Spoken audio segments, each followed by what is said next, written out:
जब द्रौपदी की साड़ी खींची गई थी, सारा परिवार पास में बैठा हुआ था, पर कोई साथ देने वाला नहीं था।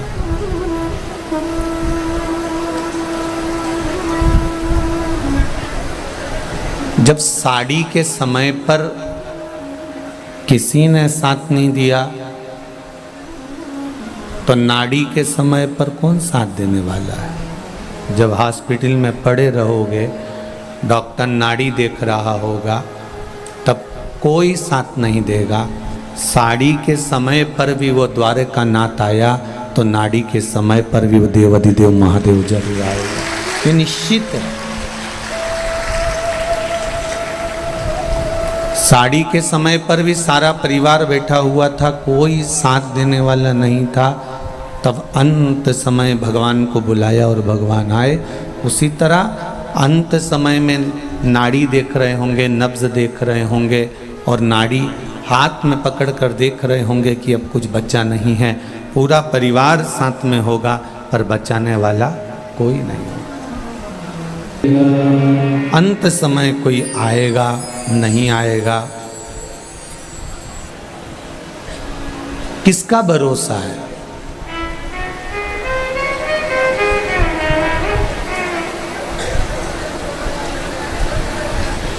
जब कर्जा होता है परिवार में, पूरे परिवार के अंदर आप मांग कर देखना कि मेरा जेठ जी के पास में इतनी जायदाद है, मेरे देवर के पास में इतना धन है, मेरे नंदोई के पास में इतना पैसा है, मेरे काका ससुर के यहाँ पर 4 व्हीलर गाड़ियाँ हैं, मेरी बुआ सास के यहाँ पर इतना है, मेरे पड़ोसी के यहाँ पर इतना है।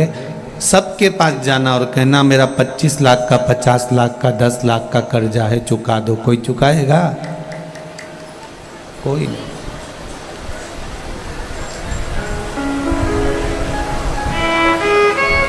ताऊ, काका, चाचा, बुआ, फूफा, मामा, नाना, नानी, रिश्ते, कुटुंब, कबीले, ये जितने मिले हैं हमको, ये हमारे पूर्व के संबंधों को निभाने के लिए मिले।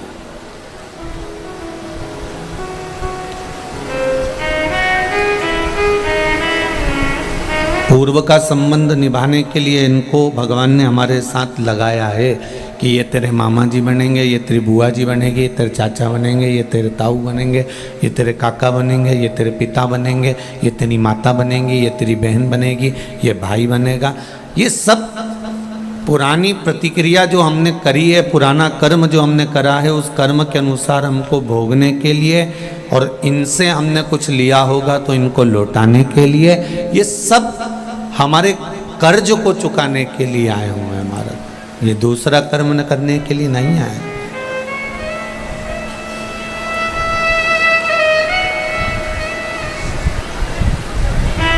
कितना बड़ा भी परिवार हो, पर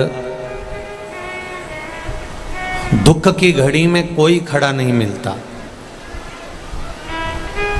दुख की घड़ी से मतलब कोई मर गया तो भले खड़े हो जाएंगे, कोई चला गया तो भले खड़े हो जाएंगे, पर जहां अब तुम खुद अंदाजा लगा कर रखिए, तुम्हारे बेटा बेटी का संबंध हुआ और वो संबंध में तलाक हो रहा है, जिसने संबंध कराया तुम्हारे रिश्तेदार ने, उसी से कहो ना कि भैया इसको सुलझाओ ना तुम, तो वो कह देगा हम क्या करें भैया, हमने तो लड़की अच्छी देखी थी, हमने तो लड़का अच्छा देखा था, हमने तो संबंध अच्छा देखा था, हमने थोड़ी ना ये कहा था कि तुम करो ही सही। अब जिसने संबंध जुड़वाया है, जिसने संबंध बनवाया है, रिश्ते नाते दिखाए हैं, वो भी कह देता है कि हमारा कोई लेन देन नहीं, अब तुम जानो, तुम्हारा काम जाने। अदालत में उसको बुलाया भी जाता है तो वो कह देता है मेरा तो काम था संबंध कराना, मेरे को अच्छी लगी लड़की, मुझे अच्छा लगा लड़का, तो मैंने करा दिया। अब उसमें मुझे क्यों बीच में भरमा रहे हो, मैंने कुछ नहीं करा। कोई तुम्हारे तकलीफ में नहीं आए।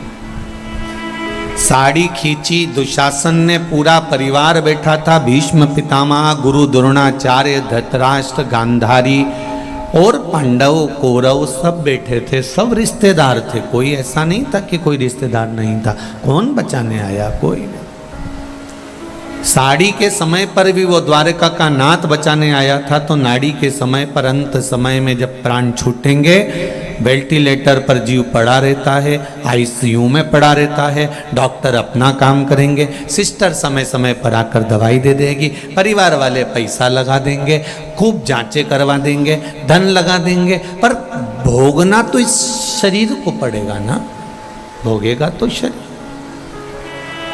कुछ माफ और मन काला तो क्या करेगी रुद्राक्ष की माला। विचार करिएगा जरा। अगर मन साफ है तो सब कुछ माफ है, और अगर मन काला है तो क्या करेगी रुद्राक्ष की माला। कितने भी रुद्राक्ष पहन लो, कितनी बड़ी बड़ी भी माला पहन लो, वो रुद्राक्ष की माला फिर कोई असर नहीं दिखाएगी।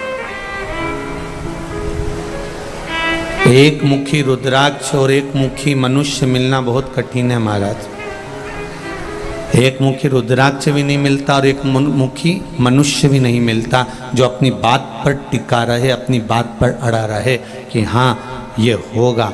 हम तो उस शिव के भरोसे पर छाती ठोक कर कह देते हैं कि तुम लोटा भरकर जल चढ़ाओ, एक बेलपत्री शिव जी को चढ़ाओ, एक चावल का दाना या एक पुष्प की पंखड़ी भी अगर शंकर भगवान को चढ़ा रहे हो तो मेरा तो विश्वास करता है कि वो दुख की घड़ी में संकट काटने जरूर खड़ा रहेगा, ये निश्चित है।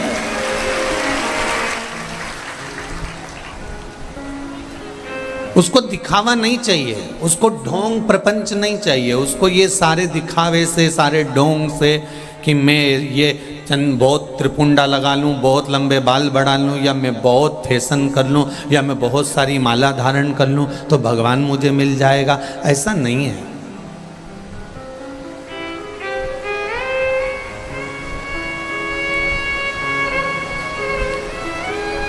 बहुत श्रृंगार की भी जरूरत नहीं पड़ती उसको पाने के लिए।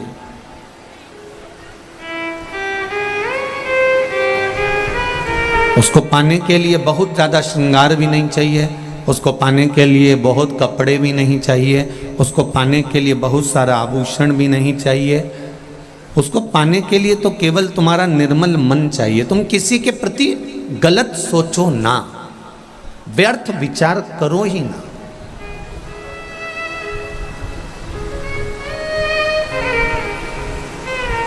दिन भर मुख से आड़ा टेढ़ा निकलता रहता।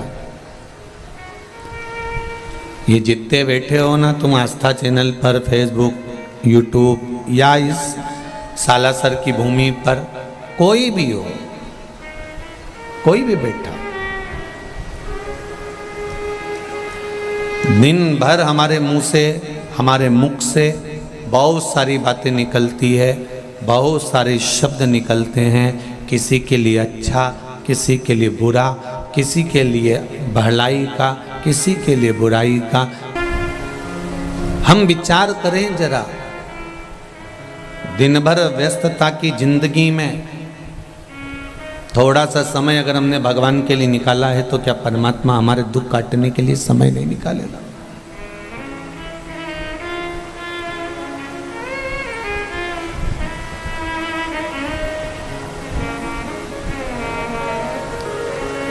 आज कोई, हम जब जयसवाल भवन में जहाँ रुके हैं वहाँ पर कह रहा था कि जब देखो, जब मेरा सम्मान संसार के लोग करते हैं और अपमान भगवान खुद करवाता है। अपमान दुनिया का कोई व्यक्ति नहीं करवा सकता, ना दुनिया का कोई व्यक्ति कर सकता है। सम्मान दुनिया के लोग करते हैं और अपमान मेरा देवाधिदेव महादेव करवाता है। उसका कारण एक है, अपमान कर हमारे काम और लोभ वासना तृष्णा को समाप्त कर कर हमारा अपमान कराकर हमें भगवान अपनी ओर मोड़ लेता है, तुरंत मोड़ता है।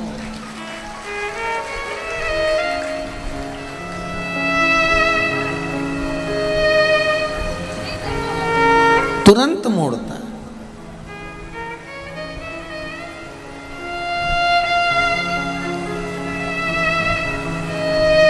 कल हम आशीष से कह रहे थे, आशीष इतने सारे लोग कथा सुनने आ रहे हैं, कोई बस पे बैठा है, कोई गाड़ी पर बैठा है, कोई दीवार पर, कोई ये पंडाल के पाइपों पर, कोई दूसरे गार्डनों में, कोई धर्मशालाओं की छतों पर, खिड़कियों में, कहीं कहीं लोग चढ़कर बैठे हैं। हमने कहा बड़ी मुश्किल से तो कथा मिलती है इनको, और उस बीच में भी कैमरा इनकी ओर जाता है तो ये लोग हाथ हिलाने लगते हैं, इनका ध्यान शिव जी से हट जाता है। हम चाहते हैं कि तुम 3 घंटा बाबा का भजन करने आई हो तो टीवी या कैमरे पर तुम्हारा स्मरण नहीं, तुम्हें शंभू पर स्मरण करना है कि ये झोली भर कर लेकर चलेगा। अगली बार जब हम कथा करने आए या आप हमको 3 महीने बाद कहीं कथा के पंडाल में मिलो तो तुम कह सकती हो कि मैंने सालासर में दिल लगाकर कथा सुनी थी, मैं टीवी के चक्कर में नहीं या दिखावे के चक्कर में नहीं, मैं बाबा की कथा सुनने आई थी और बाबा ने मेरी झोली खुशियों से भर दी, मैं फिर आ गई हूँ कथा सुनने, मैं फिर कथा में पहुँच गई। कितनी आस और विश्वास के साथ पहुँचे हो आप। और केवल आज जो लोग आए हैं वही 4 बजे से 7 बजे तक कथा सुन रहे हैं। कल कथा का समय ये नहीं रहेगा, कल कथा का समय तो सुबह 9 बजे से 12 बजे तक रहेगा केवल। और टीवी पर कथा भले 4 से 7 आएगी, पर यहाँ पंडाल में सालासर जी में जो कथा होगी वो सुबह 9 बजे से 12 बजे तक हो जाएगी। और 12 बजे सब अपने अपने घर को चले जाएंगे, स्मरण करेंगे।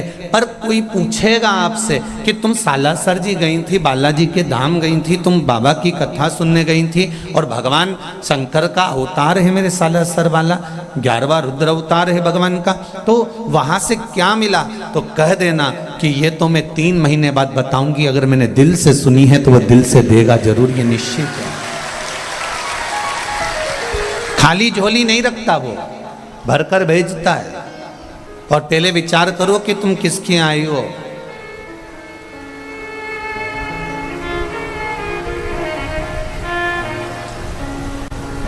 तैतीस कोटि देवी देवताओं के ये देव हैं और मेरे देवों के भी देव महादेव हैं।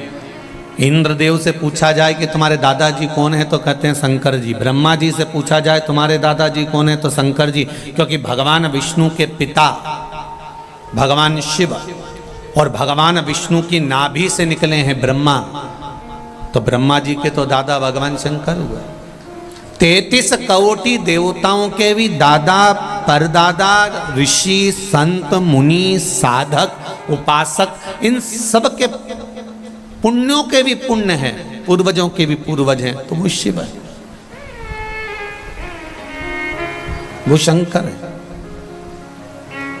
और कोई बच्चा किसी बच्चे को दादाजी की गोद में बिठा दीजिए, दादी की गोद में बिठा दीजिए, दादा की गोद से जब बच्चा उठता है तो कुछ ना कुछ लेकर उठता है। उसी तरह शिव महापुराण में जो बैठता है और बैठने के बाद जो 7 दिन बाद उठता है, 5 दिन बाद उठता है, तो मेरा देवाधिदेव महादेव कुछ ना कुछ देकर बैठता है, ये निश्चित है। आप चित्त से, मन से, वृत्ति से, हृदय से आप उसका भजन करो, तो आप उसको अपना पाने का प्रयास तो करो।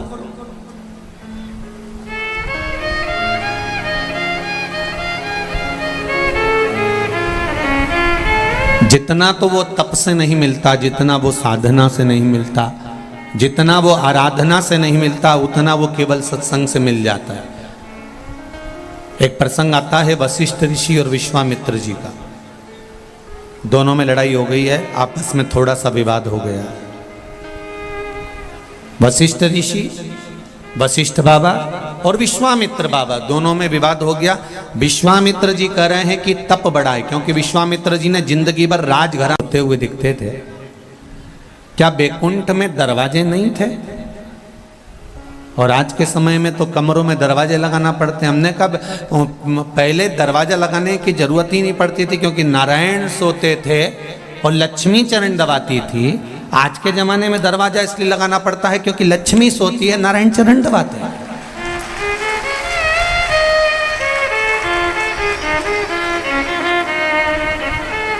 ये पलंग पे बैठी बैठी व्हाट्सएप चलाए, और इनका भेरू इनके लिए पानी भर के लाए। वो तो कह रहा है ले पानी यहाँ रख दो ना प्लीज।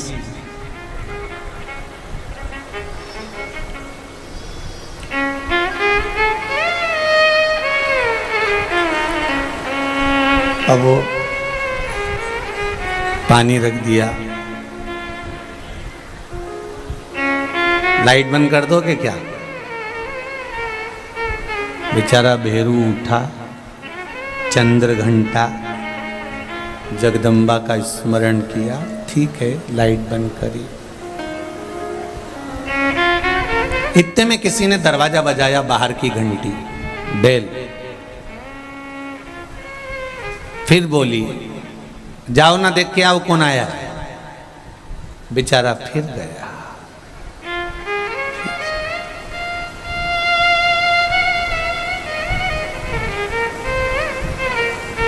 फिर चला, फिर गया, फिर आया। तो बैकुंठ में दरवाजा लगाने की जरूरत नहीं, क्योंकि वहां लक्ष्मी जी चरण दबा रही है ना। अपने घरों में दरवाजा लगाने की जरूरत इसलिए है क्योंकि नारायण चरण दबाते। यहाँ दरवाजा होना जरूरी है।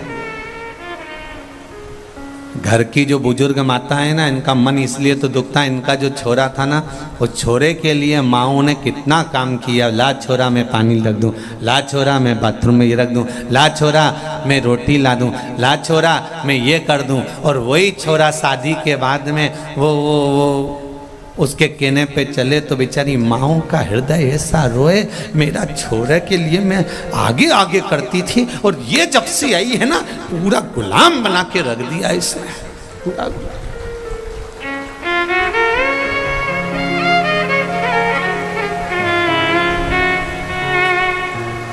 अभी शिक्षक दिवस गया तो हमारे यहाँ पर वो किसी ने मैसेज कर कर बोला कि आपके यहाँ से शिक्षक दिवस पे आपने बधाई नहीं दी। सब दूर के जितने संत, जितने साधु, जितने गुरु, सब ने बधाई दी, आपने शिक्षक दिवस पे कोई बधाई नहीं लिखी। तो हमने कहा हम बधाई देना चाह रहे थे, पर हमारी बधाई से लोगों को बुरा लग जाएगा, इसलिए हमने नहीं दी। तो क्यों बुरा लग जाएगा? हमने कहा हर घर में बहू आती है और सास एक ही बात कहती है, जब से ये आई है ना इसने मेरे छोरे को सिखा दिया। तो सबसे बड़ी शिक्षक तो बहू है। तो हम उसको बधाई देते तो तुमको बुरा लग जाता, इसलिए हमने कहा बधाई देनी है।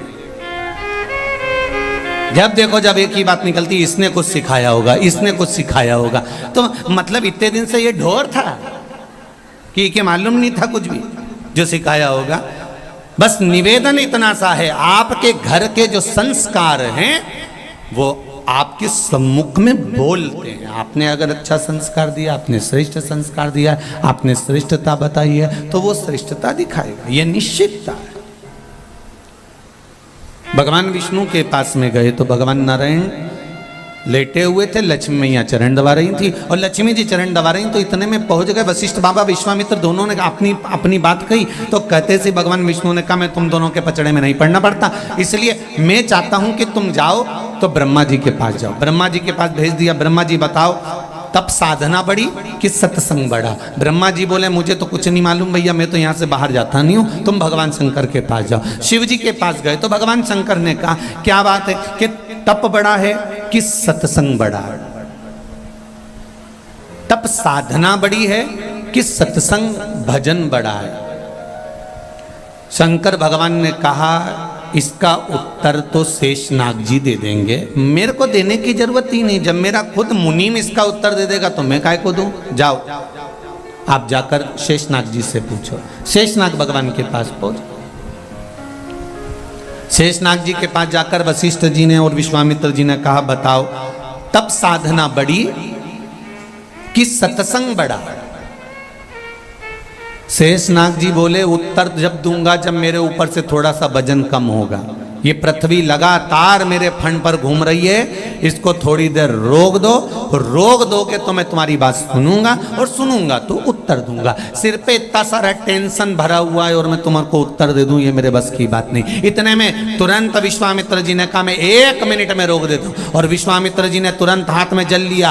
मैंने अपनी पूरी जिंदगी में जितना तप करा, जितनी साधना करी, जितना मैंने तप साधना करी है, उन सारी तप साधना का फल मैं अब भी देता हूं पृथ्वी तुझको, और तू रुक जा। पृथ्वी को जैसे ही फल दिया, पृथ्वी रुकी नहीं, पृथ्वी चलती रही,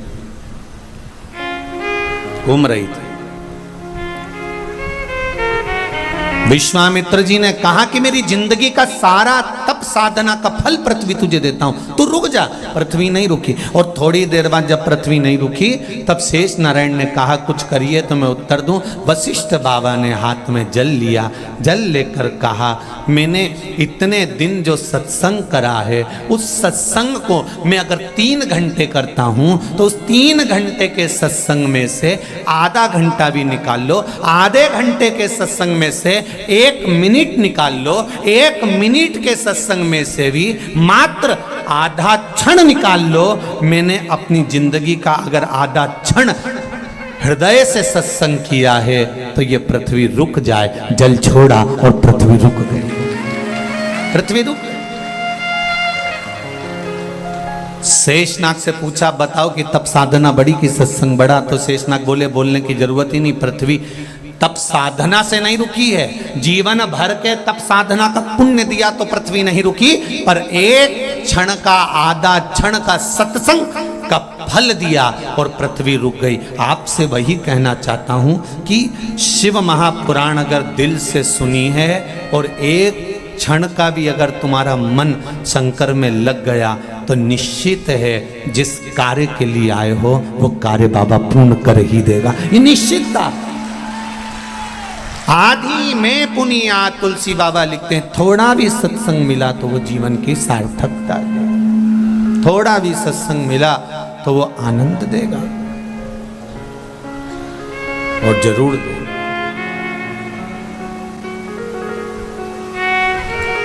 महाराज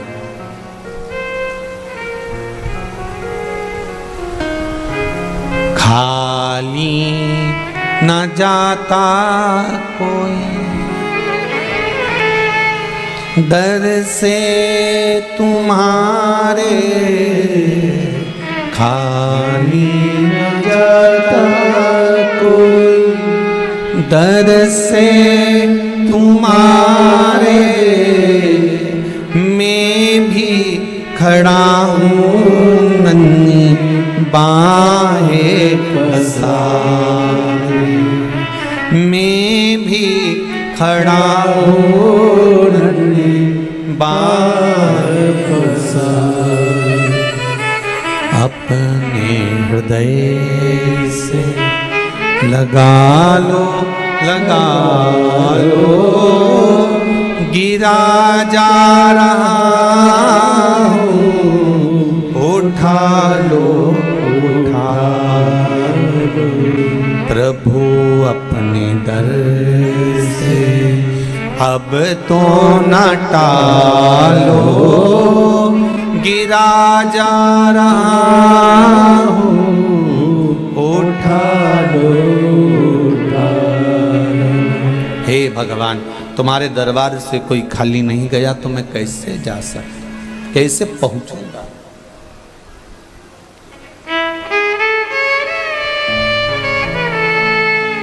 जिसके भीतर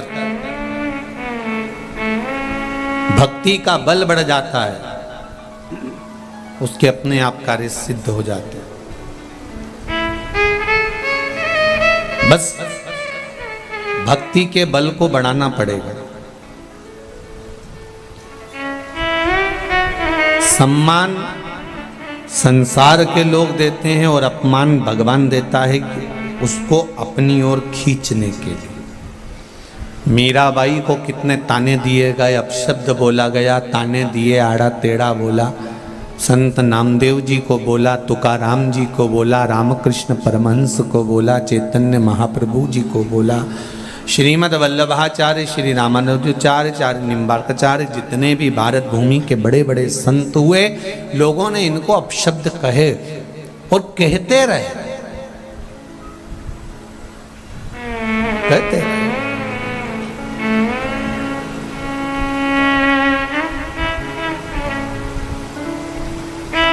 उसकी शरणागति में जाने से दूर नहीं हुए संत।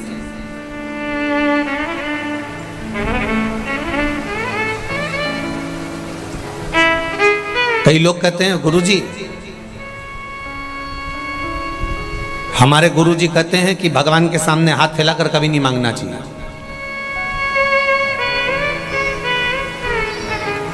बोलो रीजी जी हो, हरियो राजस्थान वाली।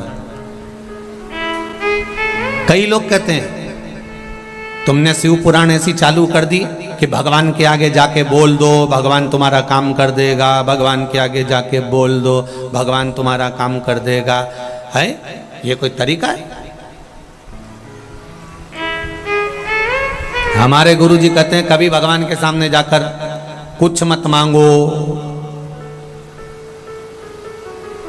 भगवान के सामने जाकर कुछ भी नहीं मांगना।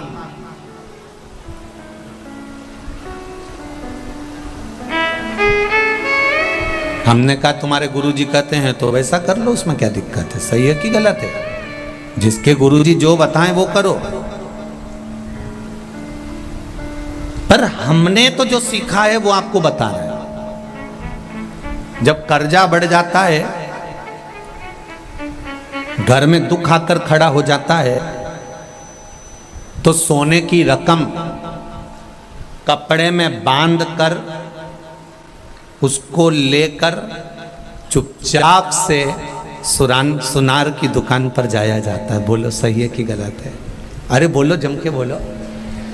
सोने की रकम सुनार की दुकान पर कब जाती है?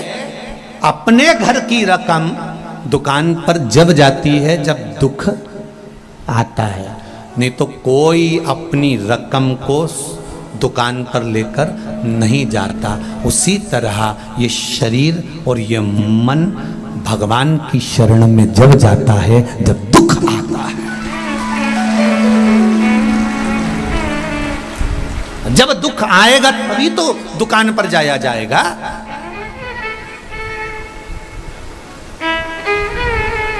सोने की रकम, घर की रकम, अलमारी की रकम सुनार के यहां ऐसे नहीं जाती है, दुकान पर ऐसे ही नहीं पहुंच जाती है। अपने घर की रकम अगर दुकान पर जा रही है तो समझना कि दुख कितना बड़ा होगा।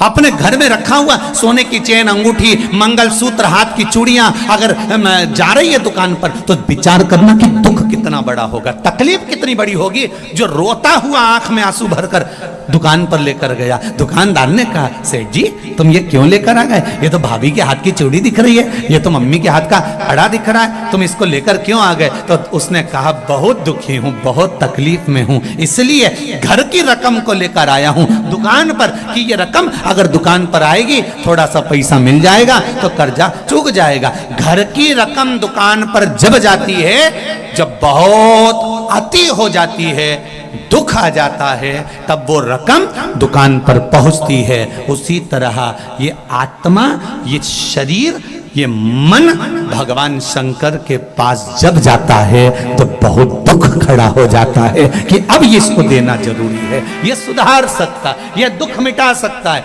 कुछ इस आत्मा को, इस चित्त को, इस मन को, इस वृत्ति को ये संभाल सकता है। मैंने तेरे ही भरोसे ओ बाबा, तेरे ही भरोसे हवा बिच उड़ती जाऊंगी बाबा, डोर हटो छड़ी में कटी जाऊंगी। इसलिए आपसे कहते हैं कि शंकर जी के मंदिर जाते रहो, भगवान शिव को एक लोटा जल चढ़ाते रहो, शंकर भगवान को एक चावल का दाना चढ़ाते रहो, शिव के मंदिर में एक बेलपत्र चढ़ाते रहो। बेलपत्र ना मिले तो शंकर जी की उठाकर धोकर फिर चढ़ा दो, पानी ना मिले तो 3 बार ताली बजा दो, वो भी ना मिले तो शंकर के दरवाजे पर जाकर थोड़ा सा मुस्कुरा दो। भगवान शिव को लगेगा रोज आती है और मुस्कुरा के जाती है। पार्वती जी कहेगी मुस्कुरा इसलिए रही है कि 2 बार तो पशुपति व्रत कर लिए, रोज सोमवार का व्रत करती है, इसके बाद भी दुख नहीं कट रहा तो तुम्हें चिढ़ा कर जा रही है। शंकर जी कहेंगे अब इसका दुख मिटाना पड़ेगा।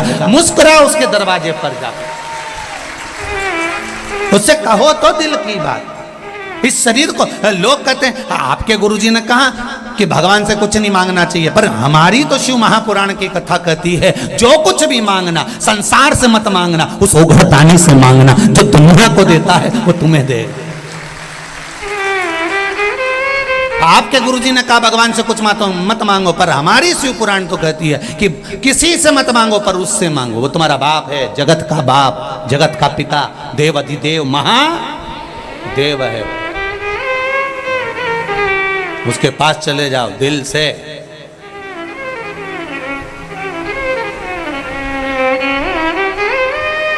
ये आत्मा, ये शरीर, ये सोने की रकम है, इस शरीर को भगवान तक लेकर जाओ।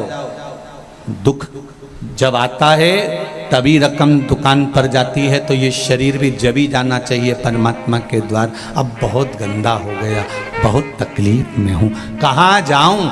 सारी दुनिया में भटक कर देख लिया मैंने। कोई कहता है ये करो, कोई कहता है वो करो, कोई कहता है ये करो, कोई कहता है वो करो। जब देखो, जब यूट्यूब खोलो, फेसबुक खोलो, तो कहीं ना कहीं का महाराज मिल जाएगा बताता हुआ ये कर लो वो कर लो। अब कहीं नहीं जाऊंगी, अगर जाऊंगी तो 1 लोटा जल लेकर शंकर के पास जाऊंगी, क्योंकि इस जल चढ़ाने में ना ढोंग है, ना प्रपंच है, ना छल है, ना बेईमानी है, ना किसी का मन दुख है, ना अपना मन दुख है। अपन शिव के भरोसे बस उसके सहारे पर 1 लोटा जल चढ़ा कर आऊंगी और उससे कहकर आऊंगी